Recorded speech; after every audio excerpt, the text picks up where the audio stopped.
আমাদের কলেজের পরিবেশ পরীক্ষা নেওয়ার জন্য একেবারে শতভাগ প্রস্তুত এবং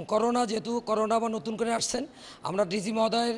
নির্দেশ অনুসারে করোনার যতগুলি ব্যবস্থাপনা দরকার, স্যানিটাইজেশন, আমরা হাত দেওয়ার ব্যবস্থা, সকল ব্যবস্থা রাখছি এবং আমার কলেজের আঙ্গিনে সকল গুলান গাছ নর্দমা পরিষ্কার করে আমরা সুন্দর করে রাখছি। অর্থাৎ একটা সুস্থ পরীক্ষা হওয়ার জন্য এই সরকার যা চাচ্ছেন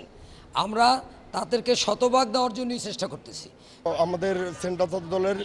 কর্মসূচির অংশ হিসাবে আমরা বরিশাল মহানগর ছাত্র দল আজকে ইসলামীয় কলেজের কেন্দ্রে সাধারণ ছাত্রছাত্রীদের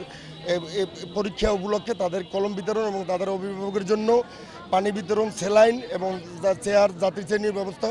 আমরা বরিশাল মহানগর ছাত্র দলের থেকে করছি এবং